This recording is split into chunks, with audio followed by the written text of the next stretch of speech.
Hello. Good evening. तो आप लोगों ने सुना होगा कि सीए फाउंडेशन का सिलेबस अभी चेंज हो चुका है। हमारे को जो सिलेबस लगने वाला है that will be new syllabus. New syllabus. थोड़ा बहुत अपन सेशन स्टार्ट करने से पहले न्यू सिलेबस के बारे में डिस्कशन कर लेते हैं and then we will start with the subject. ठीक। अभी वी आर इन 2023, है ना? जुलाई, 5 जुलाई 2023। अभी तक जो फाउंडेशंस के एग्जाम हुए थे देवर इन जून एंड अभी जून में हुआ था लास्ट मंथ एग्जाम। अभी दिसंबर में होगा नेक्स्ट एग्जाम। लेकिन अभी देखो, नया सिलेबस आया, वो क्या लिख के दे रहा है? मई 2024 रादर देन जून 2024।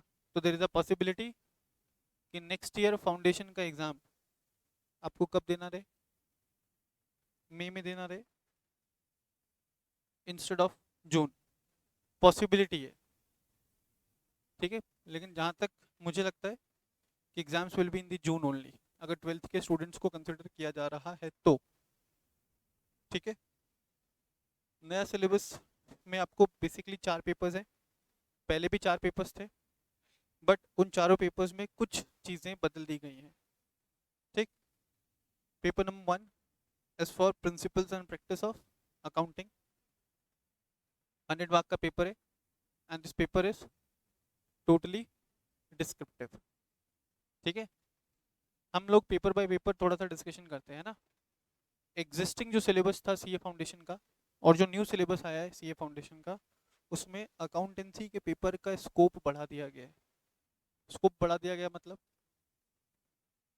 अब सीए फाउंडेशन अकाउंटिंग के पेपर में, अकाउंट्स के पेपर में ज़्यादा चैप्टर्स इंक्लूड किए गए as compare to the existing syllabus.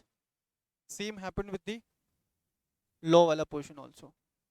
पहले जो है लॉ का पेपर पिछले सिलेबस में 60 मार्क्स का हुआ करता था, now it will be for 100 marks. ठीक है। पहले 60 मार्क का लॉ होता था एंड 40 मार्क का बिजनेस कम्युनिकेशन रिपोर्टिंग होता था। Now there is no subject like BCR, business communication and reporting. और 100 फुल फ्लेजेड 100 मार्क का जो पेपर है अपना इज ऑफ लॉ पेपर। ठीक है। अब लॉ वाले पेपर की अगर मैं बात करूं तो इसका भी जो दायरा है पहले से बढ़ा दिया गया। मार्क्स बढ़ा तो चैप्टर्स बढ़े या स्कोप बढ़ा as compare to the existing syllabus. फिर नेक्स्ट पेपर है आपको business mathematics and logical reasoning and statistics. अच्छा, एक चीज और, अकाउंट्स एंड बिजनेस लॉ का पेपर पहले भी डिस्क्रिप्टिव था। अकाउंट्स एंड बिजनेस लॉ का पेपर अभी भी डिस्क्रिप्टिव है। Business mathematics and logical reasoning and statistics ये एक अकेला पेपर है which has not undergone any changes. 99% जो चीजें हैं it remains same. Paper pattern remains same. ठीक है। पहले भी एमसीक्यू बेस्ड था, अभी भी एमसीक्यू बेस्ड है। नेगेटिव मार्किंग था पहले भी 0.25 का, अभी भी नेगेटिव मार्किंग है 0.25 का। Is it clear? नेक्स्ट, उसके बाद एग्जिस्टिंग सिलेबस में या ओल्ड सिलेबस में पेपर हुआ करता था business economics and business and commercial knowledge. ठीक है। तो बिजनेस एंड कॉमर्शियल नॉलेज वाला जो पार्ट था वो रिमूव कर दिया गया एंड बिजनेस इकोनॉमिक्स का पेपर आपको 100 मार्क्स का यहाँ पे पूछा जाएगा। तो अगर मार्क्स बढ़ा तो क्या बढ़ेगा? स्कोप। तो पहले से जो है सिलेबस भी ज़्यादा बढ़ा दिया गया है as far as business economics paper is concern. Clear है? तो सर आप मुझे एक बात बताओ कि जो न्यू सिलेबस है ये ज़्यादा टफ रहेगा या इजी रहेगा? न्यू सिलेबस ज़्यादा टफ रहेगा या इजी रहेगा? कंपैरेटिवली टफ रहेगा। चैप्टर्स बढ़ गए, 2 सब्जेक्ट्स भी तो कम हो गए।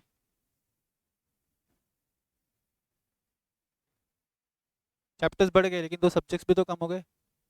पीसीके कम हो गया, बीसीआर कम हो गया, मैथ्स स्टैट्स एलआर वही है। क्या लगता है?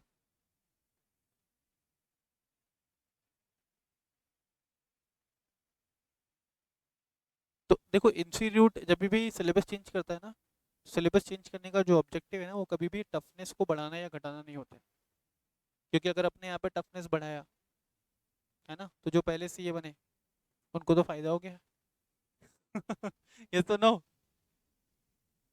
तो ऐसा कुछ भी नहीं है कि टफनेस लेवल बढ़ा दिया गया है या कम हो गया है। अब मैं आपको बताऊं तो सीए इंस्टीट्यूट एक पर्टिकुलर स्टैंडर्ड मेंटेन करता है ना, and the same level of standard was being maintained in the earlier syllabus also, and the same level of standard will be maintained in the new syllabus also. Is it clear? पहले के comparison में syllabus का coverage थोड़ा सा ज़्यादा है, थोड़ी सी ज़्यादा चीज़ें पढ़नी है, थोड़ी सी ज़्यादा चीज़ें पढ़नी है। लेकिन जो स्टैंडर्ड रहेगा पेपर का, जो लेवल रहेगा पेपर का, दैट विल रिमेन सेम। ठीक है, आप 3 लेवल पे पढ़ रहे हो ना, फाउंडेशन, इंटर एंड फाइनल। तो जब भी आप कोई भी सब्जेक्ट पढ़ना स्टार्ट करते हो ना, तो उस सब्जेक्ट में इंस्टीट्यूट का एक्सपेक्टेशन लिखा रहता है कि व्हाट इंस्टीट्यूट का मतलब क्या है यहाँ पे, आईसीईआई। सब्जेक्ट के इनिशियल पेजेस पे लिखा रहता है कि आईसीआई स्टूडेंट से क्या एक्सपेक्टेशन रखता है फ्रॉम दैट पर्टिकुलर पेपर। तो as far as CA foundation level is concern, यहाँ पे आईसीआई एक्सपेक्ट करता है बच्चों से working level of knowledge. Sir ये वर्किंग लेवल ऑफ नॉलेज क्या होता है? देखो, आपको ज्ञान दो प्रकार का हो सकता है, एक होता है इन डेप्थ और एक होता है वर्किंग लेवल। वर्किंग लेवल मतलब हाँ यार मुझे पता तो है बट इन डेप्थ नॉलेज नहीं है। ठीक है, फॉर एग्जाम्पल मैं अभी आप लोगों को लॉ का पेपर पढ़ाऊंगा, इट डज नॉट मीन कि मुझे अकाउंटेंसी में कुछ भी नहीं आता है ना, इट डज नॉट मीन कि मुझे फाइनेंस में कुछ भी नहीं आता, इट डज नॉट मीन कि मुझे कॉस्ट में कुछ भी नहीं आता, टैक्स में कुछ भी समझ में नहीं आता। मेरी बात समझ में आ रही है क्या? एज अ प्रोफेशनल एक पॉसिबिलिटी ये हो सकती है कि मेरे को एक पर्टिकुलर एरिया में इन डेप्थ नॉलेज है और दूसरे एरियाज में working knowledge, but as a professional मुझे सारी चीज़ें पता होनी चाहिए। जब आप सीए बन जाते हो तो आपके पास मेजरली 4 सेगमेंट खुलते हैं काम करने के लिए। अकाउंटेंसी है, अकाउंट्स है, देन ऑडिट है, फाइनेंस है, टैक्स है। ठीक है, वैसे मैं बोल रहा हूँ सीए तो कुछ भी कर सकता है, सीए एक बहुत बड़ा ऑलराउंडर आदमी है। ठीक है, इतने आप एफिशिएंट बन जाते हैं after clearing your CA exams या आफ्टर बिकमिंग सीए। ऐसा कोई भी चीज़ है नहीं जो मेरे को लगता है सीए नहीं कर सकता। ठीक है, as far as commerce field is concern. Clear है? लेकिन काफ़ी लोग होते हैं ऐसे जो सिर्फ टैक्स का प्रैक्टिस करते हैं, काफ़ी लोग होते हैं जो अकाउंट्स वाले फील्ड में चले जाते हैं, है ना, accounting standard, end S, IFRS, सब एरियाज की प्रैक्टिस में चले जाते हैं। कुछ लोग होते हैं जो फाइनेंस का काम करते हैं, कुछ लोग होते हैं जो एक्सक्लूसिवली ऑडिट वाले एरिया में चले जाते हैं। बात समझ में आ रहा है क्या? कुछ लोग ऐसे भी होते हैं जो लॉ वाले फील्ड में भी जाते हैं। ठीक है, काफ़ी सारे इंडिया में आज के टाइम में काफ़ी सारे ऐसे टॉप चार्टर्ड अकाउंटेंट्स हैं जो प्रैक्टिस कर रहे हैं क्या, as a lawyer. Sir as a lawyer कैसे प्रैक्टिस कर रहे हैं? They must have done LLB also या LLM also along with their CA। मेरी बात समझ में आ रही है क्या? तो अगर हम लोग फाउंडेशन लेवल की बात करें, चाहे वो अकाउंटेंसी का पेपर हो, चाहे आपको लॉ का पेपर हो, चाहे business mathematics, statistics and LR का पेपर हो, चाहे आपको बिजनेस इकोनॉमिक्स का पेपर हो, जो लेवल ऑफ नॉलेज एक्सपेक्टेड है ना आप लोगों से, वो है वर्किंग लेवल ऑफ नॉलेज। जैसे आप इंटर में आते हो ना, वहाँ पे चाहिए expertise level of knowledge, final में जैसे आप आते हो तो चाहिए एक्सपर्टीज लेवल ऑफ नॉलेज। देखो, आज मैं तुमको लॉ वाला पेपर पढ़ाना स्टार्ट कर रहा हूँ ना, जब मैं फाउंडेशन का सिलेबस खत्म कर दूंगा ना, तो तुमको भी लॉ पता होगा, मुझे भी लॉ पता होगा। What would be the difference? CA foundation law अगर मैं तुमको पढ़ा करके ख़त्म कर दिया, तुमको भी जानकारी होगी, मुझे भी जानकारी होगी, तुमको जो नॉलेज होगा वो क्या रहेगा? Working level knowledge. ठीक है, मुझे जो नॉलेज रहेगा वो क्या रहेगा? Expertise level knowledge. तो दिस इज द डिफरेंस। तो जब इंस्टीट्यूट हैज़ क्लियरली स्टेटेड कि जो level of knowledge required foundation level पे है वो वर्किंग लेवल ऑफ नॉलेज है, वहाँ पे वर्किंग लेवल ऑफ नॉलेज है, तो क्या रहने वाला है? Paper is not going to be tough. आप थोड़ा सा भी सिंसियरली पढ़िए। ठीक है, जो भी इंस्ट्रक्शंस यहाँ पे दिए जा रहे हैं वो सारे इंस्ट्रक्शंस को फॉलो करिए, सारे टेस्ट अपेयर करिए, definitely you are going to clear with your examination. सारे इंस्ट्रक्शंस फॉलो करने का मतलब है कि जितनी क्लासेस यहाँ पे हो रही है ना, पहले आपको इंश्योर करना है कि आपको 100% क्लासेस यहाँ पे अटेंड करनी है। 100% क्लासेस अटेंड किया, 100% टेस्टिंग अटेंड किया, रिविजनरी सेशंस में आप लोग आए, उसके बाद आप एग्जाम में जाओ ना, बहुत ज़्यादा श्योरिटी रहेगा, बहुत ज़्यादा प्रोबेबिलिटी रहेगा कि आप एग्जाम क्लियर कर पाओगे। इज इट क्लियर सबको? चलिए, तो मैं आप लोगों को पेपर नंबर 2 पढ़ाने वाला हूँ, and paper name is business laws. देखिए, तो बिजनेस लॉज में कितने चैप्टर्स रहेंगे? सबसे पहले है आपको इंडियन रेगुलेटरी फ्रेमवर्क, तो ये जुडिशरी सिस्टम है ना, जुडिशरी सिस्टम से इंट्रोडक्शन है आपको, लॉ का इंट्रोडक्शन है। लॉ का इंट्रोडक्शन हो गया, उसके बाद जो फर्स्ट जो नेक्स्ट चैप्टर रहेगा वो रहेगा इंडियन कॉन्ट्रैक्ट एक्ट। क्या रहेगा? Indian contract act. Indian contract act आपको पूरा है। पहले क्या होता था, ये यूनिट नंबर 5 यूनिट नंबर 6 तक हुआ करता था। जो एग्जिस्टिंग सिलेबस था ना, उसमें भी Indian contract act was there, लेकिन वहाँ पे यूनिट नंबर 6 तक हुआ करता था, कंटिजेंट एंड क्वाजी कॉन्ट्रैक्ट। अभी क्या एडिशन हो गया? Unit number 7, unit number 8, unit number 9। तो ये जो यूनिट नंबर 7 है, 8 है, 9 है, मालूम है वो पहले इंटर लेवल पे हुआ करता था। तो इंडियन कॉन्ट्रैक्ट एक्ट की अगर अपन बात करें, तो पहले जो student foundation as well as inter में पढ़ा करता था, अभी क्या करेगा बच्चा? इंटर वाली चीजें भी कहाँ पढ़ने रहेंगे? At the foundation level itself. ठीक है। उसके बाद सेल्स ऑफ गुड्स एक्ट पहले भी था, सेल्स ऑफ गुड्स एक्ट अभी भी है, एज इट इज था, एज इट इज है। ठीक है। उसके बाद है आपको द इंडियन पार्टनरशिप एक्ट 1932। तो द इंडियन पार्टनरशिप एक्ट 1932 पहले भी था, द इंडियन पार्टनरशिप एक्ट 1932 अभी भी है, as it is, there is no change. उसके बाद लिमिटेड लाइबिलिटी पार्टनरशिप एक्ट 2008। अब क्या हुआ कि लिमिटेड लाइबिलिटी पार्टनरशिप एक्ट 2008 पहले से फाउंडेशन के सिलेबस में हुआ करता था, इंटर में नहीं था। न्यू सिलेबस में क्या है कि फाउंडेशन में भी है और इंटर में भी है ना।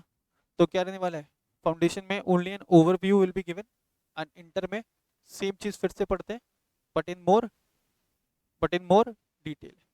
क्लियर? उसके बाद है आपको द कंपनीज एक्ट 2013। एलएलपी पहले भी था, एलएलपी अब भी है, पर अभी ओवरव्यू है। उसके बाद है आपको कंपनीज एक्ट 2013। कंपनीज एक्ट 2013 का सिर्फ इंट्रोडक्शन है आपको। ठीक है, कंपनीज एक्ट 2013 का only introduction is given. Detail में कहाँ पढ़ना रहेगा? इंटर में एज वेल एज फाइनल्स में। ठीक है, कंपनीज एक्ट आपको तीनों लेवल पे पढ़ाया जा रहा है, फाउंडेशन में, इंटर में एंड फाइनल्स में। एंड उसके बाद एक और act, the negotiable instrument act 1881। ये पहले इंटर में हुआ करता था, जो कि शिफ्ट कर दिया गया है किसमें? फाउंडेशंस में। तो इंटर की क्या क्या चीजें उठ करके आई फाउंडेशन में? पहला तो इंडियन कॉन्ट्रैक्ट एक्ट में unit number 7, unit number 8, unit number 9। दूसरी क्या चीज उठ करके आई? Negotiable instrument act 1881। Is it clear? चलो, अब एक चीज और मैं तुमको समझाना चाह रहा हूँ, प्लीज ध्यान से सुनना। लॉ का पेपर फर्स्ट टाइम पढ़ रहे हो जीवन में, है ना? इससे पहले हमने लॉ कहीं पे भी नहीं पढ़ा है, सुना है सिर्फ। लॉ माने क्या? वो तो हिंदी में ट्रांसलेशन हो गया ना, लॉ का मतलब कानून। देखते हैं लॉ का क्या मतलब होता है ये सब। फर्स्ट टाइम तुम ये पेपर पढ़ रहे हो ना, मैं तुमको पढ़ाऊंगा ना, तुमको बहुत अच्छा लगेगा पढ़ के। मैं पढ़ाऊंगा, तुम पढ़ोगे, मैं समझाऊंगा, तुम समझ जाओगे, यू विल फील गुड। कब? Only when you will be in the class. एक बार आप घर गए, ठीक है, बैग फेंका साइड में, इधर उधर के काम में व्यस्त हुए, फिर आप नेक्स्ट डे वापस क्लास पे आते हो और आप देखते हो कि लास्ट क्लास में क्या पढ़ाया था, तो सर लास्ट क्लास में क्या पढ़ाया था कुछ भी रिकॉल नहीं हो रहा है। ठीक है, नहीं याद हो रहा है सर। रिकॉल नहीं हो रहा है सर, याद रिटेंशन नहीं हो पा रहा है सर, रिटेन नहीं कर पा रहे चीज़ों को, तो ये कुछ परेशानी आपको आएंगी। कब? इनिशियली जब आप लॉ का पेपर पढ़ोगे। जब मैं स्टूडेंट था तो मेरे को भी ये परेशानी आती थी, है ना। और जो मेरा टीचर था ना, मेरा टीचर जब स्टूडेंट था ना, तब उसको भी ये परेशानी आई होंगी। जब आप स्टूडेंट हो ना, आपको भी ये परेशानी आएगी। आपको समझ तो आएगा लेकिन रिटेन नहीं रहेगा, मतलब समझ रहे हो, रिटेंशन नहीं रहेगा। समझ सब आ रहा है पर रिटेंशन नहीं हो पा रहा है सर, लिखना नहीं आ पा रहा है सर। तो वहाँ पे घबराने की बिल्कुल ज़रूरत नहीं है, with the passage of time. ठीक है, अभी हम लोग जुलाई में स्टार्ट कर रहे हैं, this batch will go on till May, है ना। जितना जो आपको पढ़ा के भेज रहा हूँ ना मैं यहाँ पे, उतना और वो आप घर पे जाके रिवाइज कर लीजिए, that will be more than enough. लेकिन रिवीजन आपको डेली बेसिस पे लगाना है। जब आप रिवीजन डेली बेसिस पे लगाओगे ना, तो आपको चीज़ें याद रहना स्टार्ट होंगी, और जब आपको चीज़ें याद रहना स्टार्ट होंगी ना, तब आप आंसर्स लिख पाओगे। मेरी बात समझ में आ रहा है क्या? बट इन केस अगर आप रिवीजन नहीं करते हो, पर्टिकुलरली फॉर दिस पेपर, तो यू, अगर तुम रिवीजन नहीं करते हो ना, तो क्लास अटेंड करना is of no use, it will be total waste. Class attend करने का कोई सेंस ही नहीं निकलता अगर आप घर पे जाकर के चीज़ों को फिर से रिवाइज, घर पे जाके फिर से चीज़ों को रिवाइज नहीं कर रहे हो। Is it clear? तो प्लीज़ मेक श्योर, यहाँ पे जितने भी देर की क्लास हो रही है, 1.5 घंटा 2 घंटा, लॉ की स्पेशली, घर पे अगर मैं 1.5 घंटा पढ़ा करके भेज रहा हूँ ना, घर पे जाकर के जब उसको रिवाइज करते हो, it will hardly take 20 minutes. ठीक है, 1.5 घंटे का क्लास तभी फ्रूटफुल है जब आप घर पे जाकर के 20 मिनट और दे रहे हो। ठीक है, 1.5 घंटे का class will become total waste अगर घर पे जाकर के आप 20 मिनट्स नहीं निकाल रहे हो। Is it clear? तो please keep that in mind. अच्छा सर, आपने पढ़ा दिया, हम घर पे जाकर के पढ़ रहे हो और हमको ना कहीं पे डाउट आ रहा है सर, डाउट आ रहा है ना, तो इंश्योर करो कि नेक्स्ट डे आते ही पूछ लो। जैसे क्लास स्टार्ट हो रहा है ना, रिकॉर्डिंग ऑन हो रहा है या लाइव स्ट्रीमिंग ऑन हो रहा है, उससे पहले। Is it clear? I will be taking your doubts, आपके डाउट्स मैंने कंफर्म किए, डाउट्स को रिजॉल्व किया, उसके बाद we will start with any of the classes.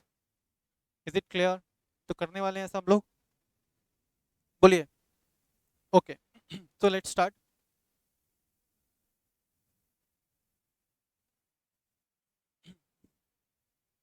हमारे सिलेबस में क्या दे रखा है? बिजनेस लॉस, है ना। बिजनेस के पेपर, पेपर का नाम क्या है? Business laws. बिजनेस लॉज को समझने से पहले the question arises, what is law? बताइए, in general what is law? Set of rules which, okay, और कोई तुम में से? लॉ का क्या मतलब हो सकता है? लॉ में जो रूल्स होते हैं, हाँ आगे, क्यों बना रहे हैं?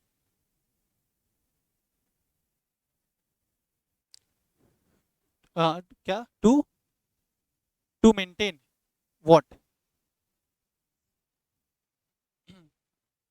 अच्छा मुझे एक बात बताओ, अभी सीए कोर्स करने के लिए आए तुम लोग, और तुमको किसने बताया कि भाई सीए बनने के लिए फाउंडेशन पास करना है, इंटर फाइनल आर्टिकलशिप ये सब करना रहता है? किसने बताया? मैंने बताया?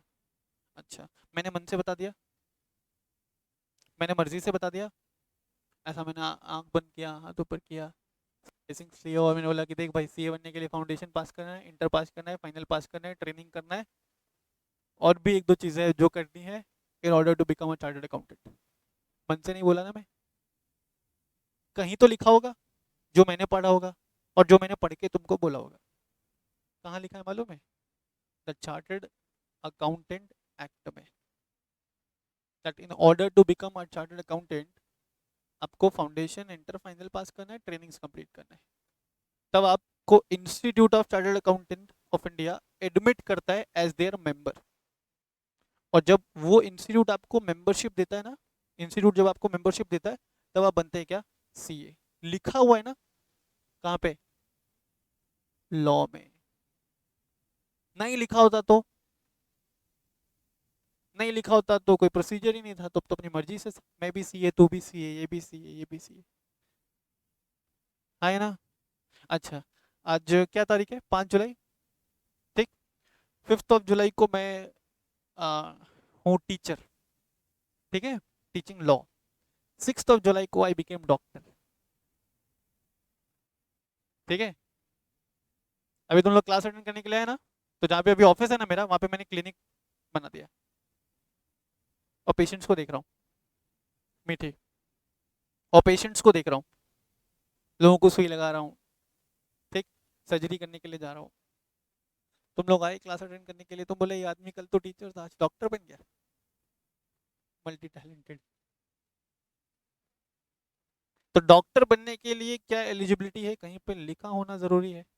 अगर नहीं लिखा हुआ तो, नहीं लिखा हुआ तो सब डॉक्टर, हाँ या ना?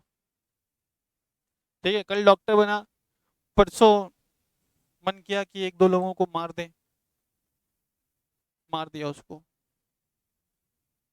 ठीक, क्योंकि कहीं पे लिखा हुआ नहीं है कि किसी को मारने पे सजा होगी। मेरी बात समझ में आ रही है क्या? तो मेरे जैसा इंसान जो एक दिन टीचर था, दूसरे दिन डॉक्टर बना, तीसरे दिन मर्डरर बन गया, उसको किसी का डर नहीं है ना? जब मैं टीचर था तब भी पढ़ा लिखा नहीं था, लेकिन टीचर बन गया था। जब मैं डॉक्टर था तब भी मैं पढ़ा लिखा, अभी क्वालिफिकेशन होता है ना भाई, अभी तुम समझो, मैं तुमको पढ़ा रहा हूँ, तो एक एटलीस्ट एक प्रिस्क्राइब क्वालिफिकेशन तो होना चाहिए ना मेरे पास, in order to teach. Although it is not written anywhere कि टीचर के पास ये क्वालिफिकेशन होना चाहिए, इसके ऊपर कोई लॉ नहीं है, अनरेगुलेटेड सेक्टर है। लेकिन अगर मैं एज अ प्रोफेशनल बात करूं, तो मैं किसी पर्टिकुलर प्रोफेशन को अगर कैरी आउट करना चाहता हूं, और उस प्रोफेशन को कैरी आउट करने के लिए अगर कोई एलिजिबिलिटी रिक्वायरमेंट्स है, वो मेरे को मीट करना पड़ेगा ना, यस और नो? Yes sir. तो लॉ क्या पर्पस सॉल्व कर रहा है मालूम है? लॉ हमें बांध के रख रहा है, लॉ हमें रेगुलेट कर रहा है। मैं कल को उठ के डॉक्टर नहीं बन सकता, परसों उठ के मैं किसी का मर्डर नहीं कर सकता, लेकिन मैं ऐसा कर देता कब? जब ऐसा नहीं लिखा होता।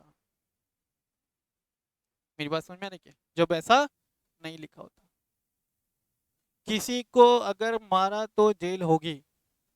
जब आप बहुत छोटे होते हैं ना, बहुत छोटे, तभी से आपको सुनने को मिलता है, देखने को मिलता है टीवी वगैरह में, चाहे वो कोई भी ऐसा मूवी देख लो, कोई भी शो वगैरह देख लो, तुम देखते हो कि विलन है, वो किसी का मर्डर कर रहा है, विलन को जेल में डाला जा रहा है, एवं ही उठा के जेल में डाल रहे हैं? नहीं, क्योंकि लॉ में लिखा हुआ है। 4-5 लोग जाकर के बैंक रॉबरी कर रहे हैं, पुलिस आ रही है, उसको अरेस्ट कर रही है, जेल में पटक रही है, ऐसे ही पुलिस अरेस्ट कर रही है? नहीं, लॉ में लिखा है। लॉ में नहीं लिखा होता तो they could not be arrested.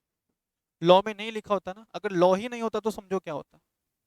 अगर लॉ ही नहीं होता तो ये जो सिविलाइज्ड सोसाइटी में आप रह रहे हो ना, ये सोसाइटी होता ही नहीं, ह्यूमन सिविलाइजेशन का इवॉल्वमेंट ही नहीं होता इतने प्रॉपर तरीके से, ये एक जंगल होता। हाँ ये ना? और हम लोग ज्यादा डेंजरस होते हैं किससे? एनिमल से। यस और नो? सोच के देखो कि अगर कानून व्यवस्था नहीं है समाज में तो क्या होगा? अफगानिस्तान के बारे में जानते हो? Afghanistan has been captured by Taliban. कोई यूनिफॉर्म लॉ है वहां पे? नहीं, इसलिए जब मर्जी आए, जिसको मर्जी आए उड़ा दिया। हाँ या ना? इतनी छोटी सी बात पे मार सकते, बोले तेरी शक्ल पसंद नहीं है। होता? बिल्कुल होता सर। यस और नो? तो ह्यूमन सिविलाइजेशन को प्रॉपरली एस्टेब्लिश करने के लिए किसका होना जरूरी है? कानून का होना जरूरी है, कानून व्यवस्था का होना जरूरी है। Is it clear? एक पीसफुल सोसाइटी बनाने के लिए कानून व्यवस्था का होना बहुत जरूरी है। नहीं तो फिर अगर तुम समझो ना, अगर कानून व्यवस्था नहीं है, अगर लॉ ही नहीं है, तो क्या होगा? मुझे इतना मेहनत करने की जरूरत थोड़ी ना। अभी तुमको मैं पढ़ा रहा हूँ, किस लिए पढ़ा रहा हूँ? पैसा कमाने के लिए, क्योंकि मुझे मालूम है पैसा तो मैं चोरी करके भी कमा सकता था, लेकिन मुझे डर है कि अगर चोरी किया तो जेल में डाल दिया जाऊंगा। डर क्यों है मालूम है? ऐसा लिखा हुआ है लॉ में। नहीं लिखा होता तो कौन मेहनत करता? तुम लोग ही इतनी मेहनत नहीं करते। तुम लोग थोड़ी ना मेरा क्लास अटेंड कर रहे होते अभी, इधर उधर चोरी चकारी कर रहे होते, 4-5 लोगों का मर्डर वर्डर कर दिया होता। किसके बदले? पैसों के बदले।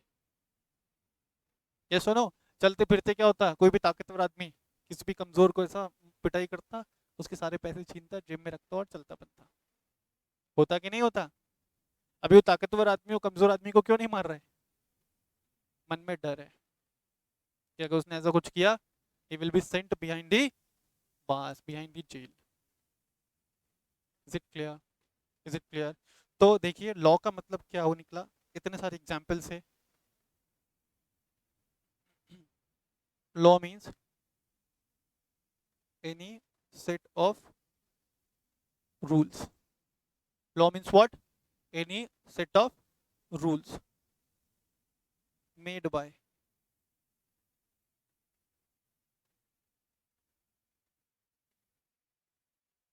legislative authority. Set of rules made by legislative authority. Sir ये legislative authority कौन? तो ये legislative authority का मतलब है law making authority.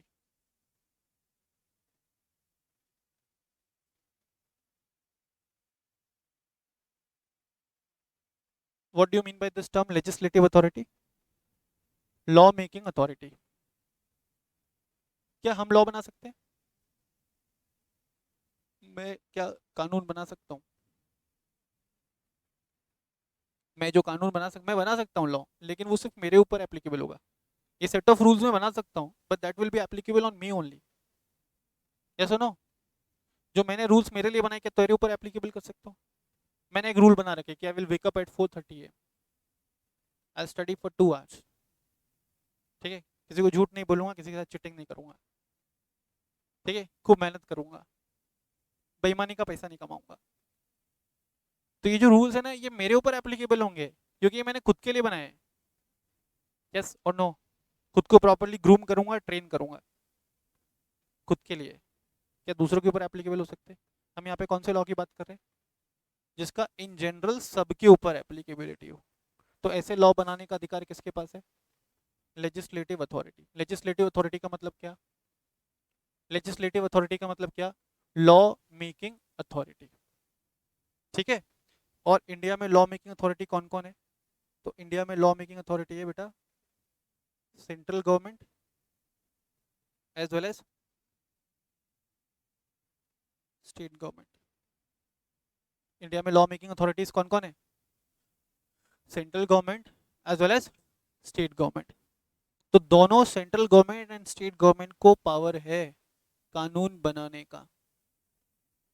ठीक है, central government and state government को पावर है कानून बनाने का। सर ये पावर उनको कहां से मिला, कैसे मिला?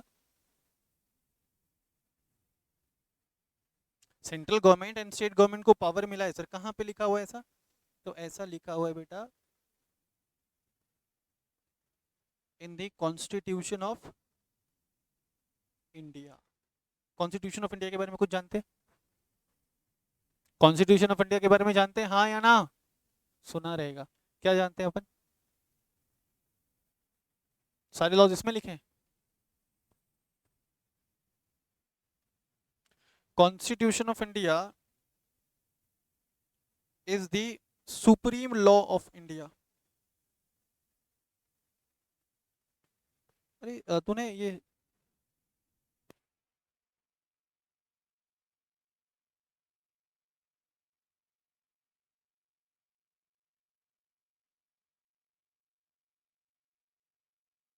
It is the supreme law of India. Supreme का मतलब क्या होता है?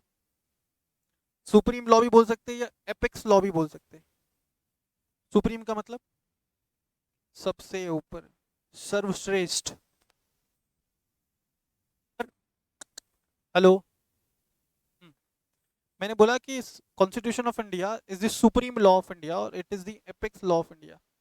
सुप्रीम या एपेक्स का मतलब यहाँ पे सर्वश्रेष्ठ, इसके ऊपर कुछ भी नहीं। तो कॉन्स्टिट्यूशन के ऊपर हमारे देश में कुछ भी नहीं है, कोई भी नहीं है। ना है ना होगा। आप लोगों ने सुना होगा ना, India is a country of diversity. बहुत सारे रिलीजन के लोग यहाँ पे एक साथ आपसी भाईचारा के साथ रहते हैं। ये सुनो, यस और no? Yes sir. They have different reasons to believe, है ना? They have their own set of belief system, but they all are binded by the constitution of India. Gita, Bible, Quran से भी ऊपर है क्या? भारत का संविधान। ठीक है? तो कॉन्स्टिट्यूशन ऑफ इंडिया जो है ना, इंडियन सिटीजन्स को पावर्स दे रहा है, राइट्स दे रहा है। ठीक है? Constitution of India citizen of India को कुछ राइट्स दे रहा है, जिसको अपन टेक्निकली बोलते हैं फंडामेंटल राइट्स। सुने हो? कितने फंडामेंटल राइट्स हैं? 5,000? 5? ओके। Yes, any idea? 9 है? तो उसको होमवर्क मान के चलने का। आज की क्लास में क्लास के बाद जा करके ऐसा फंडामेंटल राइट्स गूगल पे सर्च करने का, उसको याद करने का और नेक्स्ट क्लास में आकर के सुनाने का। तो constitution of India citizen of India को राइट्स ग्रांट कर रहे हैं। ठीक है? फंडामेंटल राइट्स ग्रांट कर रहे हैं। कॉन्स्टिट्यूशन ऑफ इंडिया हमें पावर कर देता है कि हम क्या कर सकते हैं और क्या नहीं कर सकते। भारत के नागरिक होने के नाते हम ऐसा कोई भी कार्य नहीं कर सकते जो कॉन्स्टिट्यूशन ऑफ इंडिया हमें अलाउ नहीं करता। मेरी बात समझ में आ रही है? या सुनो, constitution of India is the supreme law of India. कितने आर्टिकल्स है कॉन्स्टिट्यूशन में?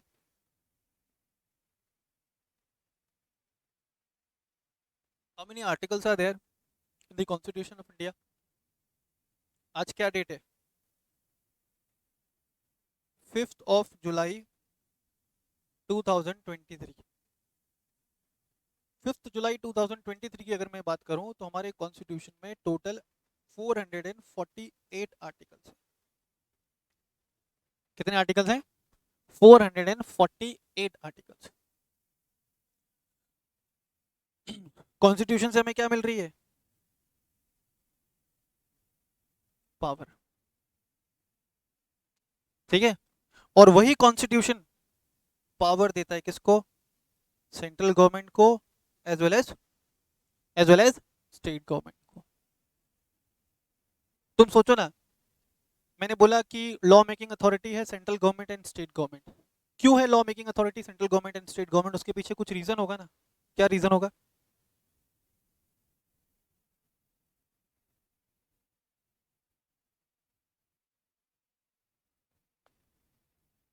क्या रीजन होगा? अच्छा, सेंट्रल गवर्नमेंट के ऊपर क्या जिम्मेदारियां हैं बताओ? What are the responsibilities? Central government have to manage the affairs of the entire country. पूरे देश को एक साथ लेकर के चलना है ना? पूरे देश को मैनेज करना है। किसको? सेंट्रल गवर्नमेंट को। स्टेट गवर्नमेंट के ऊपर क्या जिम्मेदारियां हैं? एक पर्टिकुलर स्टेट को मैनेज करना है। हाँ या ना? तो जब आपने central government and state government के ऊपर रिस्पॉन्सिबिलिटीज डाली to manage the affairs of the entire state और एंटायर कंट्री, तो रिस्पॉन्सिबिलिटी जब दी है तो उनको पावर्स भी तो देना पड़ेगा। आज मान लो कि मेरे ऊपर जिम्मेदारी है तुम्हारा सीए फाउंडेशन का सिलेबस कंप्लीट कराने के लिए, तो मेरे पास फ्लेक्सिबिलिटी भी तो होना चाहिए to decide the time for the purpose of conducting your classes.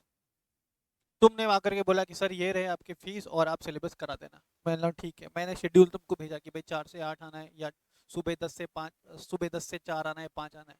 तुम लोग आ ही नहीं रहे। तुम बोले हो कि सर 10 से 5 नहीं आ सकते। मैंने कोई बात नहीं, 6 से 9 आ जाओ। तुम बोलते हो कि सर 6 से 9 तो बिल्कुल ही पॉसिबल नहीं है। मैंने बोला कि ठीक है, रात को 9:30 बजे से 1 बजे तक की क्लास रख देता हूँ। मैंने, सर क्या कमाल कर रहे हो, 9:30 बजे आदमी सोएगा नहीं? तुम समझ रहे हो? तुमने मेरे को रिस्पॉन्सिबिलिटी तो दी, लेकिन तुम मुझे पावर नहीं दे रहे। तो क्या बिना पावर के कोई रिस्पॉन्सिबिलिटीज फुलफिल की जा सकती है? No. Yes no? No sir. तो इसलिए सेंट्रल गवर्नमेंट को एंड स्टेट गवर्नमेंट को पावर दिया जा रहा है। का पावर कहां से मिल रहा है? कॉन्स्टिट्यूशन ऑफ इंडिया से। कॉन्स्टिट्यूशन ऑफ इंडिया में एक आर्टिकल है, आर्टिकल नंबर 245। आर्टिकल नंबर 245 जो एम्पावर करता है किसको, सेंट्रल गवर्नमेंट को as well as state government को to make laws on various subject matter. Central government and state government के पास पावर है लॉ बनाने का। ये पावर उनको कहां से मिल रहा है, article 245 of constitution of India. Is it clear? चलो बहुत अच्छा। अब समझना, सेंट्रल गवर्नमेंट को अपन ने पावर तो दे दिया, स्टेट गवर्नमेंट को पावर तो दे दिया। 6 जुलाई को जब तुम सो के उठे ना, तो एक न्यूज़ छपता है पेपर में। क्या न्यूज़ छपता है मालूम है? कि भारत सरकार ने, सेंट्रल गवर्नमेंट ने एक लॉ पास किया है जिसमें ये डिसाइड किया गया है कि ऐसा कोई भी सिटीजन जो अभी 25 इयर्स का हो चुका है एंड स्टिल इफ ही और शी इज प्लेइंग पबजी और एनी अदर सिमिलर गेम, अगर उसको ऐसा कोई गेम खेलता हुआ पाया गया तो उसे मृत्यु की सजा दी जाएगी।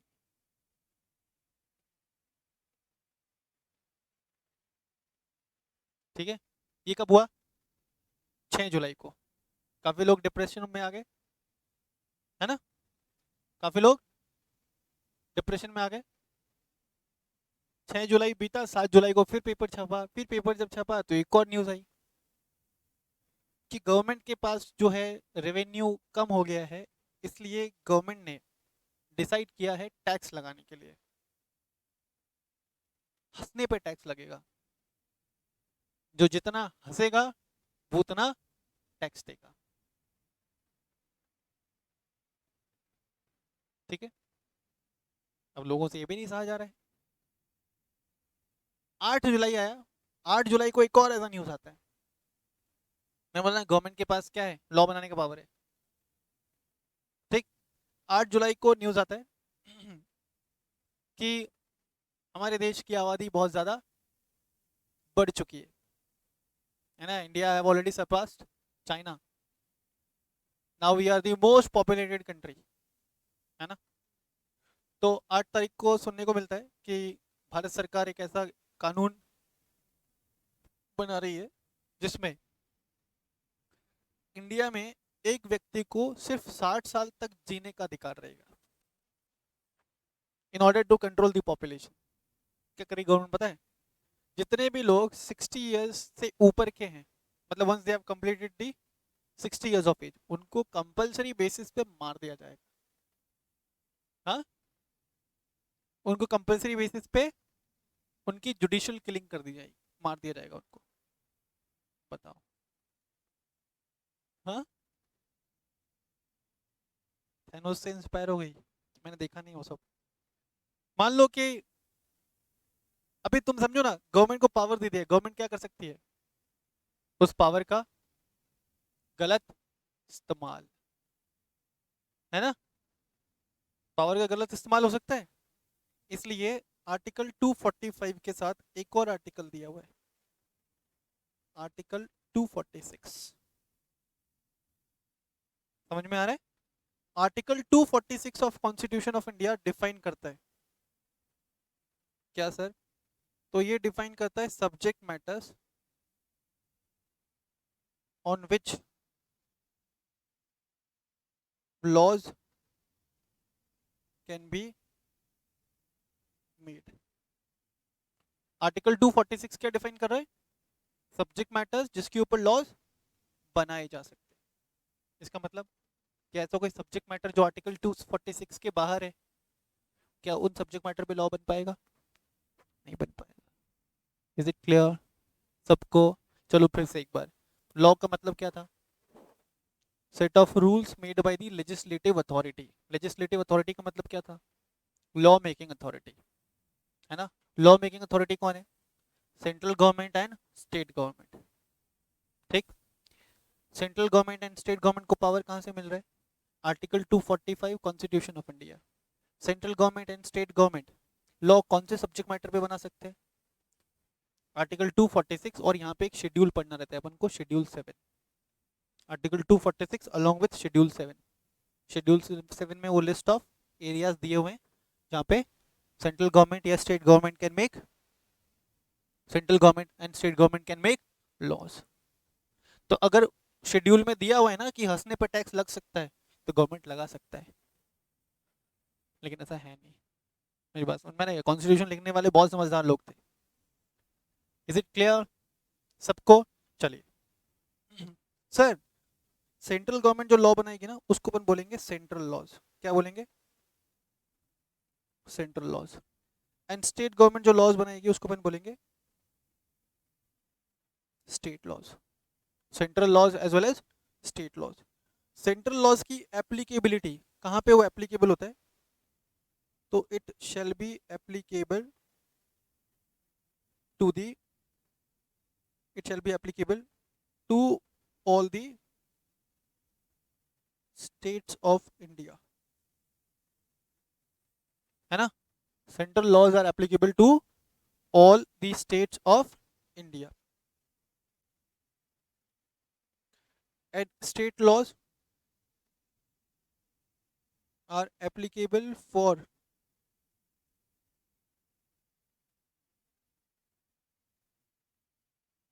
a particular state. State laws are applicable for a particular state. इसका मतलब राजस्थान गवर्नमेंट ने मान लो कोई लॉ बनाया, है ना? तो राजस्थान गवर्नमेंट ने जो लॉ बनाया वो सिर्फ राजस्थान में एप्लीकेबल है, वो राजस्थान के बाहर एप्लीकेबल नहीं होगा। सेंट्रल गवर्नमेंट ने कोई लॉ बनाया वो एप्लीकेबल होगा पूरे, हाँ, इंडिया के सभी स्टेट्स पे। Is it clear?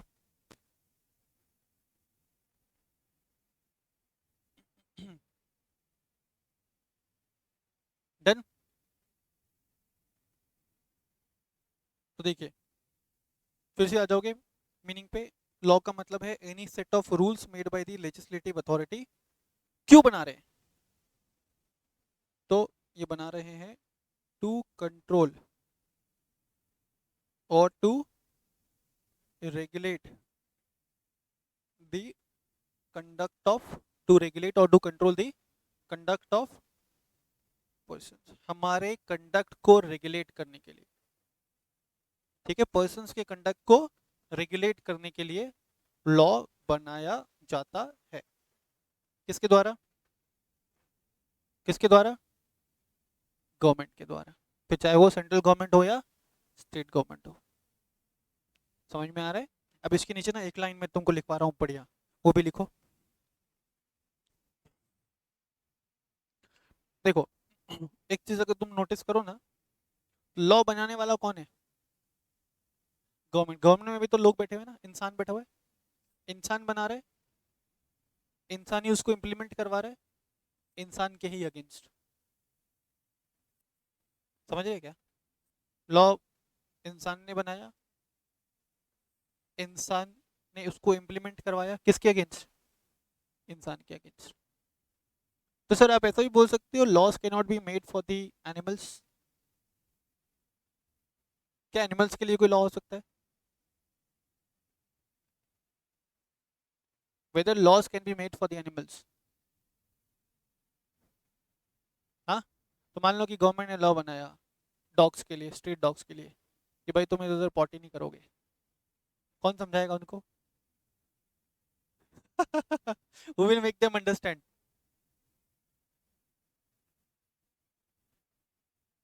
जंगल में गए, लॉ बना दिया, सुन बे शेर, सब सारे शेरों के लिए कि एक दिन में एक हिरण से ज्यादा नहीं खाएगा। Who will make them understand?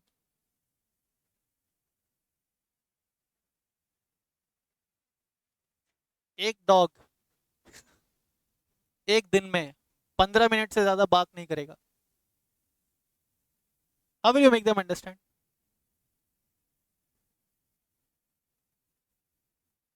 फिर तो कोई साइन लैंग्वेज भी डेवलप करना पड़ेगा जानवरों से बात करने के लिए। हाँ या ना? हाँ या ना? बोलो ना, सोच के देखो। whether laws can be made for the animals। और चलो बना भी दिया, उनको समझाओगे कैसे? हम लॉ ब्रेक करते तो हमें जेल में डाल दिया जाता है। शेर को डाल दोगे जेल में? यस और नो?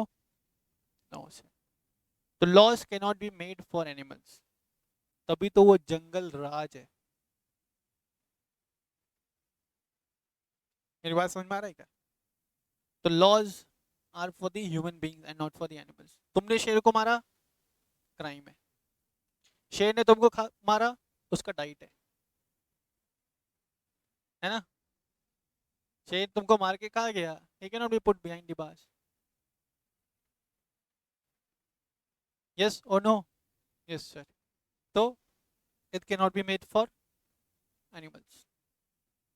चलो फिर से।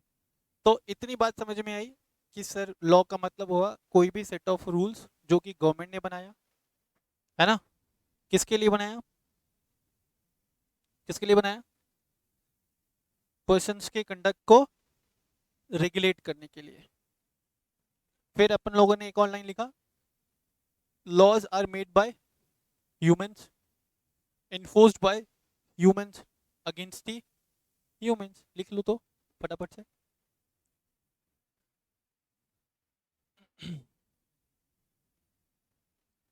चलो बढ़िया से एक अच्छा लाइन लिखवाता हूँ तुमको। लिखो, in fact, in fact laws are the rules, in fact laws are the rules that binds, laws are the rules that binds humans together. Laws are the rules that bind humans together, and without laws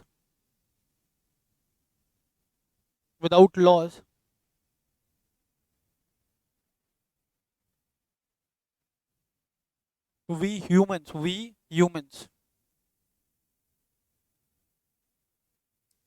can become more dangerous than animal। तो मैंने लगता papa mummy को बोलते हुए सुना है, आदमी सबसे बड़ा जानवर है। आदमी से बड़ा, आदमी से खतरनाक जानवर कोई भी नहीं है। कब? जब कानून व्यवस्था नहीं है। मेरी बात समझ में आ रही है क्या?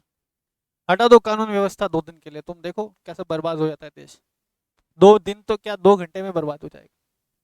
मान लो कि मोदी जी आए रात को 8 बजे, उन्होंने एक अनाउंसमेंट किया कि अभी 8 से 10 बजे तक इंडिया में कोई भी लॉज एप्लीकेबल नहीं है। हटा दो सारे laws, only for 2 hours. What will happen, you know? कितने सारे लोग एक दूसरे को मार डालेंगे, because there is no law in place. तो जब मारा ना, तो उसके लिए कोई सजा नहीं थी। तो 10 बजे जब लॉ वापस एप्लीकेबल होगा ना, तो उसको सजा मिलेगी नहीं, क्योंकि जब मारा था तब कोई लॉ नहीं था।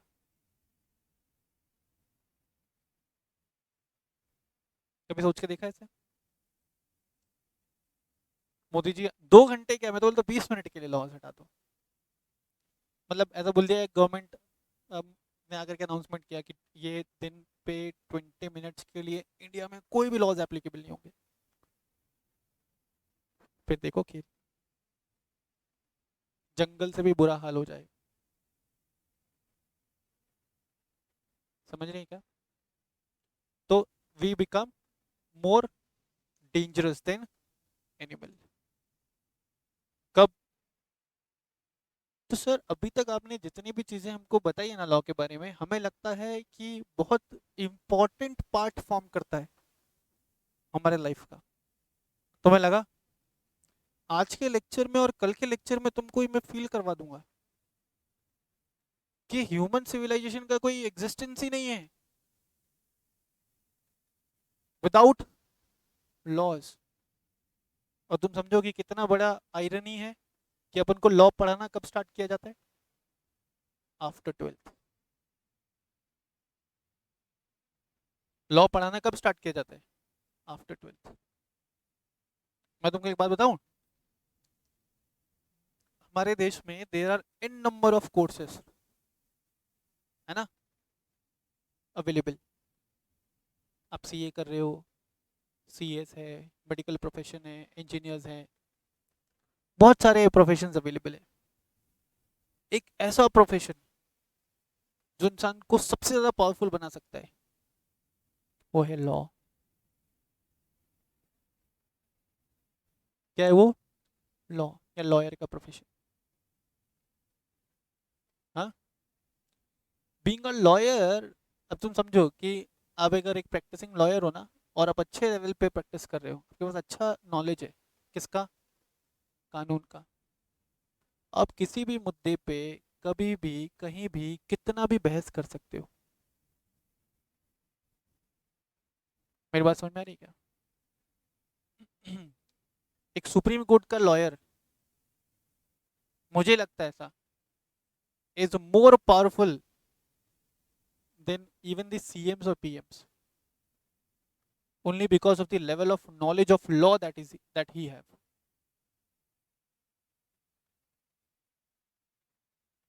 ठीक है, ज्यादा बड़ी बात नहीं कर रहे। अभी आप शहर में घूमो बिना हेलमेट के, क्या होगा? ट्रैफिक पुलिस वाला पकड़ेगा, फाइन चार्ज कर देगा। तुमने कभी किसी एडवोकेट को देखा है हेलमेट लगाते हुए? मजाक है। बहुत सारे लोग लगाते हैं, बहुत सारे लोग नहीं भी लगाते। जो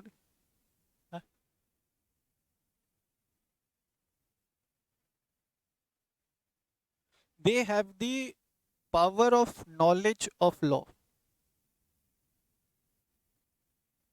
आप बहुत सारे, अब देखो, आप अपने राइट्स को तभी प्रोटेक्ट कर पाओगे, आपको n number of rights, n number of privileges available है, आपको मालूम ही नहीं है,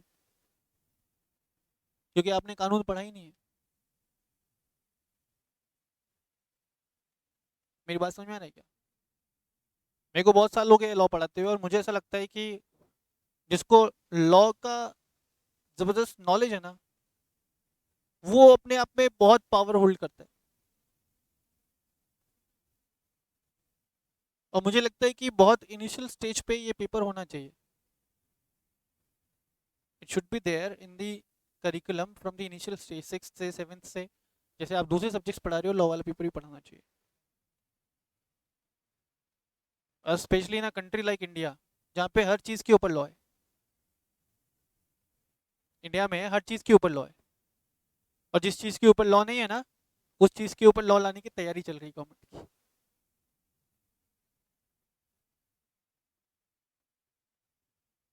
ये सुनो, ठीक है, क्या लिखा भी लास्ट? एक टर्म तुम लोग ट्वेल्थ में पढ़ते हैं, मैनेजमेंट में पढ़ते हैं, मैनेजमेंट इज परवेसिव। क्या मतलब है इसका? यूनिवर्सल। मैं बोलता हूँ कि मिसमैनेजमेंट हो सकता है, तो जहाँ पे मिसमैनेजमेंट है वहाँ पे management is not pervasive, but law is pervasive. Law is everywhere.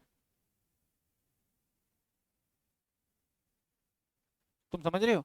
सुबह से उठने के बाद शाम को सोने तक तुम एक फिक्स्ड रूटीन फॉलो कर रहे हो, क्या ये लॉ नहीं है? है या नहीं है? एक बहुत बड़ा कॉन्सेप्ट है, जिसका बहुत छोटा सा एस्पेक्ट हम सी करिकुलम में पढ़ते हैं।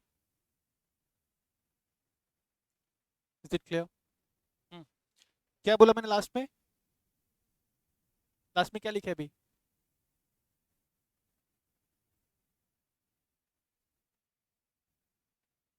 we humans can become more dangerous than the animals।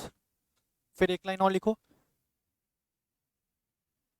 Law is a necessity, law is a necessity for the growth, law is a necessity for the growth and prosperity of any nation।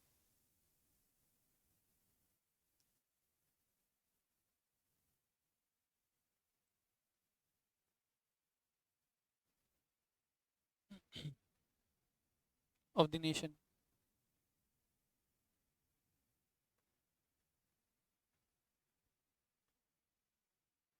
जिस देश में जितना सख्त कानून होगा ना, वो देश उतना तेज स्पीड से, उतना हायर स्पीड से प्रॉस्पर करेगा। ठीक है?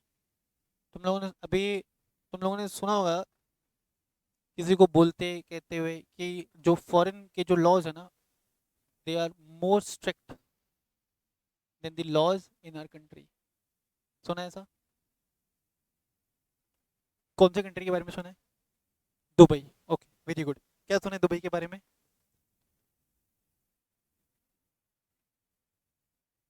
अभी अपनी क्लास चल रही है, नीचे हॉर्न बजाने की आवाज़ आ रही है ना?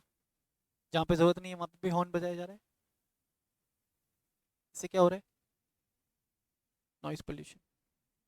दुबई में देयर इज अ लॉ कि आप हॉर्न तो बजा ही नहीं सकते until and unless there is utmost necessity।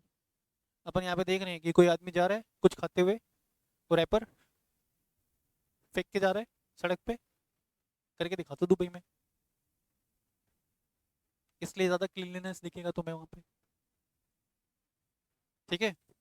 कोई रॉन्ग पार्किंग में करके दिखा दो गाड़ी, तो जो पेनल्टीज वगैरह हैं या जो चलान्स वगैरह हैं वो एन नंबर ऑफ टाइम्स ज़्यादा हैं एज कम्पेयर टू इंडिया। तो वहाँ के लॉज ज़्यादा स्ट्रिक्ट है। वहाँ का लॉ अगर ज़्यादा स्ट्रिक्ट है तो अपन बोल सकते हैं कि ज़्यादा क्लीनलीनेस है, और बहुत कम समय में उस कंट्री ने एज अ कंट्री उसने बहुत ज़्यादा प्रॉस्पर किया है। मैं ऐसा नहीं बोल रहा कि इंडिया ने प्रॉस्पर नहीं किया, इंडिया ने भी बहुत प्रॉस्पेरिटी अचीव की है और कर रहा है रेगुलर बेसिस पे। We are making good, we are making growth at a very good rate. बात समझ में आ रहा है क्या? बट जहाँ पे जितना ज़्यादा कानून, जितना स्ट्रिक्ट कानून, वहाँ पे ग्रोथ एंड प्रॉस्पेरिटी के चांसेस उतने ज़्यादा। सिंपल सी बात है ना, तुम समझो। एक बंदा होता है कि जो बिल्कुल इनडिसिप्लिन तरीके से चलता है और एक बिल्कुल डिसिप्लिन तरीके से चलता है। Who will achieve more Heights? जो डिसिप्लिन तरीके से चल रहा है। तो जो बंदा डिसिप्लिन तरीके से चल रहा है वो लॉ ही तो फॉलो कर रहा है। हाँ, है ना? जो डिसिप्लिन तरीके से काम कर रहा है वो लॉ ही तो फॉलो कर रहे हैं। यस और नो? Yes sir. आगे देखिए, एक लाइन और लिखवाऊंगा। Laws are made by men, comma enforced by men, comma on the men।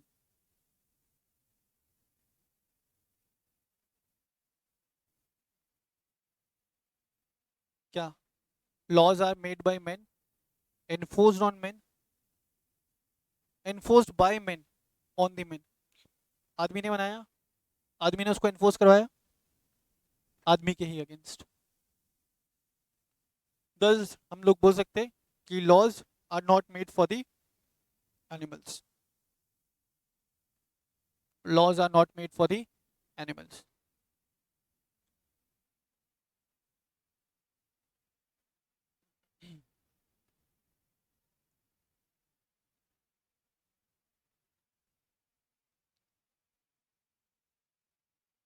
Done सभी लोग? आगे देखिए। देखो, पहले की 2 से क्लासेस में जो भी चीजें मैं आपको बताऊंगा वो ऐसी चीजें रहेंगी जो जीवन भर याद रहनी चाहिए, जिनका सिलेबस से कुछ भी लेना देना नहीं है। मतलब समझ रहे हो? अगर ये नहीं पढ़ोगे ना तो भी चलेगा, लेकिन पढ़ी क्यों रहे? पढ़ आप इसलिए रहे हो, समझो, ये लॉ वाला जो पेपर है for the very first time पढ़ने के लिए जा रहे हैं ना, तो instead of directly jumping into the syllabus we should know कि व्हाई ये paper is there, this paper is there, laws क्यों बनाए गए, लॉस का क्या इंपॉर्टेंट है। तुमको पहले पता तो होना चाहिए ना कि क्या पढ़ रहे हैं और जो हम पढ़ रहे हैं उसका क्या इंपॉर्टेंट रोल है। अभी तुम समझो, तुम अकाउंटिंग पढ़ रहे हो, तुमको जब तक यही नहीं पता चलेगा कि अकाउंटिंग क्यों पढ़ रहे, क्या अकाउंटिंग पढ़ने का कोई रिलेवेंसी रहेगा? यस सुनो, नो। आप इकोनॉमिक्स पढ़ रहे हो, इकोनॉमिक्स क्यों पढ़ रहे हो? तो एटलीस्ट जो चीजें हम लोग पढ़ रहे हैं ना, हमें पता होना चाहिए कि हम क्यों पढ़ रहे हैं। पहले के 2 लेक्चर्स में आपको बताऊंगा कि तुम क्यों पढ़ रहे हो लॉ। और तुम लॉ नहीं पढ़ रहे हो, तुम सिर्फ एक बहुत छोटा सा माइन्यूट सा क्या पढ़ रहे हो, पार्ट ऑफ लॉ या branch of law, that is business law. Clear? Okay, next purpose of law लिखिए। नेक्स्ट लिखिए पर्पस ऑफ लॉ। तो लॉ का क्या पर्पस हो सकता है, अभी सर ने बताया था क्या, पहला टू रेगुलेट और टू कंट्रोल, क्या चीज, the conduct of persons, to regulate or to control the conduct of persons।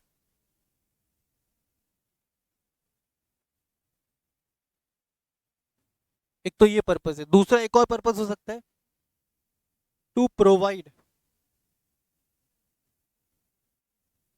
Remedies. Remedies का मतलब है यहाँ पे सॉल्यूशन, टू प्रोवाइड रेमेडीज और solution to any problem prevailing in the society. एक ये पर्पस भी हो सकता है, अगर हमारे सोसाइटी में कोई प्रॉब्लम प्रिवेल कर रहा है तो उस प्रॉब्लम का सॉल्यूशन ऑफर किया जा सकता है by way of making law to counter that, by way of making laws to counter that problem. Is it clear? अभी तुम सोच के देखो ना, कोई ऐसा प्रॉब्लम जो भी हमारा सोसाइटी फेस कर रहा है, कोई ऐसा प्रॉब्लम जो अभी हम लोग फेस कर रहे हैं एज अ सोसाइटी, मुझे लगता है ऐसा पर्सनली, मैं सिर्फ एक एग्जांपल दे रहा हूँ, हो सकता है कि ये गलत भी हो। अभी बहुत बड़े लेवल पे अनस्टेबिलिटी आ गया है क्लाइमेट में, है ना। तुम लोगों ने देखा होगा इस बार अजमेर में समर्स में जो टेम्परेचर जाता था नॉर्मली, एक भी दिन गया है क्या? कभी सुनने को मिला कि भाई 46 डिग्री 47 डिग्री तक टेम्परेचर गया अजमेर का? नहीं गया। गर्मी में बारिश हो रही है, सर्दी के टाइम पे बारिश हो रही है, या सर्दी के टाइम पे गर्मी पड़ रहा है। सर्दी जब खत्म होने का जब समय आता है तब सर्दियाँ स्टार्ट होती हैं। तो मुझे लगता है कि पूरा बैलेंस बिगड़ा हुआ है ना। फिर जब ये बारिश का सीजन आता है तब बारिश नहीं होती है, जब बारिश का सीजन खत्म होने को रहता है, सर्दियाँ स्टार्ट होने को रहती है, तब बारिश होती है। पूरा सिस्टम बिगड़ा हुआ है। एक बहुत बड़ा रीजन इसका, ये जो क्लाइमेटिक चेंजेस हो रहे हैं इतने फास्ट स्पीड पे, इसका एक बहुत बड़ा रीजन क्या? Pollution. And pollution is also leading to ozone layer depletion. हो रहा है कि नहीं हो रहा है? और इसके पीछे एक और बहुत बड़ा कारण जो मुझे लगता है वो है पेड़ों का कटना। पेड़ों का कटना, ठीक है। तुम ऐसा देखो आज के टाइम में, अगर आप किसी के भी घर पे विजिट, घर पे जा रहे हो ना, तो आप यू विल फाइंड आउट कि 95% जो लोगों का घर है ना वो फर्निश्ड रहेगा, है ना। पर आप अपने पेरेंट्स से पूछेगा कि उनके ज़माने में कितने लोगों का घर फर्निश्ड रहता था। तो एक टेंडेंसी बदली लोगों की, अभी घर को कोई फर्निश करवा रहा है, क्या चाहिए? लकड़ी। लकड़ी के लिए क्या करना पड़ेगा? तो ऑलरेडी कम है ना, एक तो ऑलरेडी कम है, और जो है वो भी बहुत स्पीड से क्या हो रहा है, डिटेरोरेट हो रहा है। तो एक प्रॉब्लम है, एक बहुत बड़ा प्रॉब्लम जो हम एज अ सोसाइटी फेस कर सकते हैं आने वाले 10 साल 15 साल में, क्लाइमेटिक वेरिएशंस। यस और नो? ऐसा भी हो सकता है आज हम 2023 में सारी चीजें डिस्कस कर रहे हैं, 2035 तक अपन को सुनने को मिले कि अजमेर का टेम्परेचर 60 डिग्री था, आदमी जल रहा है, सड़क पे निकलते आदमी जल जा रहा है। Is a great possibility, these things may happen. और ज्यादा दूर नहीं है, मैं 15 साल बाद की बात कर रहा हूँ। मेरी बात समझ में आ रही? तो मेरे पास एक प्रपोजल है, मुझे लगता है कि इस प्रॉब्लम को इमीडिएट बेसिस पे काउंटर करना चाहिए, एंड एटलीस्ट एक इनिशिएटिव लेना चाहिए गवर्नमेंट को towards planting, growing and maintaining trees. ठीक है, मैं बोलता हूँ कि एक ऐसा कानून आए जिसमें it should be made mandatory, एक एग्जांपल है, कोर एग्जांपल से, it should be made mandatory on every Indian family that they need to grow, they need to plant, grow and maintain at least 2 trees. जितने भी यहाँ पे परिवार हैं उन सब के लिए मैंडेटरी कर दिया जाए कि उनको एक प्लांटेशन करना है, उसको ग्रो करना है, उसको मेंटेन करना है। तो कितना बड़ा पॉपुलेशन है, इस पॉपुलेशन का आप बिल्कुल अच्छे तरीके से इस्तेमाल कर सकते हैं for carrying out this particular purpose. तुम सोच के देखो, अगर ऐसा आज से हुआ 15 साल के बाद कितने पेड़ उग चुके रहेंगे। और फिर मैं बोलता हूँ कि जो फैमिली ये करने में फेल हो जाए, उस फैमिली के जो सीनियर मोस्ट मेंबर्स हैं ना घर के, 2 या 3, उन सबको जेल में डाल दो for at least 2 years। What will happen? जो काम आप ऑप्शनली, जब ऑप्शनल था तब नहीं कर रहे थे, लेकिन जब वो मैंडेटरी कर दिया गया तो करना ही पड़ेगा ना। अभी तो गवर्नमेंट रिकमेंड करता है लोगों को that we should plant more trees, है ना, हम ऐसा करते भी हैं, लेकिन हम ऐसा करते हैं एक ही दिन, and that will be on world environment day, है ना। हम कहीं से पौधा उखाड़ते हैं, एक जगह से उखाड़ते दूसरी जगह लगा देते हैं, ऐसा सेल्फी वेल्फी ले लेते हैं, इंस्टाग्राम फेसबुक पे पोस्ट कर देते हैं, बन जाता है हमारा वर्ल्ड इन्वायरमेंट डे, फिर हम उसकी तरफ देखते भी नहीं है। तो एक ऐसा लॉ बना दिया जाए जिसमें it should be made compulsory. तो तुम्हें नहीं लगता है कि एक बहुत बड़े प्रॉब्लम को हम रिड्रेस कर सकते हैं?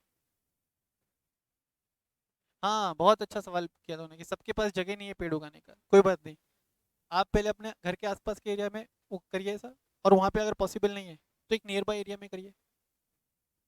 बहुत सारे बैरन लैंड्स हैं ना अभी अभी अवेलेबल। जब अगर कोई अपने घर पे नहीं कर सकता ऐसा, घर के आसपास के एरिया में करे, घर के आसपास में भी पॉसिबिलिटी नहीं है, थोड़ा दूर जा करके करे। And they need to maintain a record for the same, they also needs to maintain a record for the same. It may bring some positive changes, ठीक है। However अभी भी ये सिर्फ एक एग्जांपल है, हाँ, इसमें भी काफ़ी सारे फैक्ट्स हैं जिनके ऊपर काम करने की ज़रूरत है in order to make it या bring it into implementation।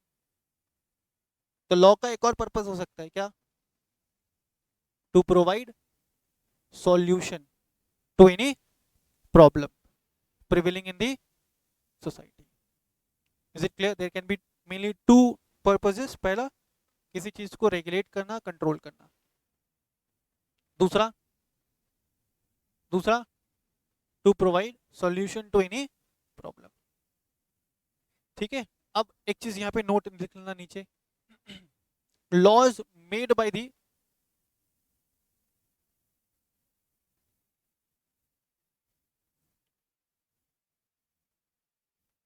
legislature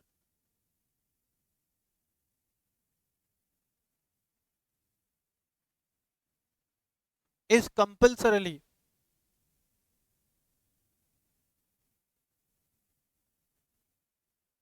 binding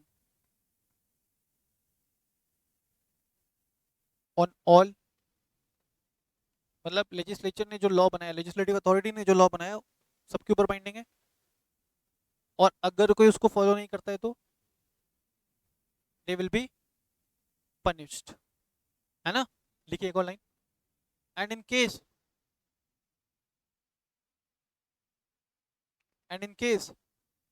if someone fails to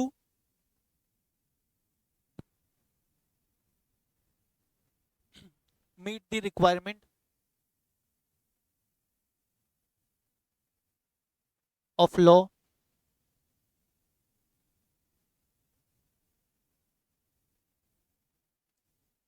in case if they fails to meet the requirements of law, then they shall be then they shall be penalized for the same, then they shall be penalized for the same। ठीक है sir, चलिए। तो आज का जो intro session था सिर्फ यहीं तक। कल हम कुछ और बातें करेंगे, लॉस के बारे में, एक्ट्स के बारे में, रूल्स रेगुलेशंस के बारे में, ठीक है। एंड कल की क्लास के बाद we will jump into the syllabus, ठीक है। चलिए, thank you so much. Penalise का मतलब होता है पेनल्टी लगाना, पनिश करना, ठीक है। मैंने बोला कि रोज क्लास होगी, मैंडेटरी अटेंड करना। जो बच्चा नहीं आया ना उसको फाइन देना पड़ेगा 500 रुपया, ठीक है। तो मैं तुमको पेनलाइज कर रहा हूँ कितने रुपए से? 500 रुपये से। कब? जब क्लास अटेंड नहीं करोगे। क्लियर है? चलो, थैंक यू सो मच।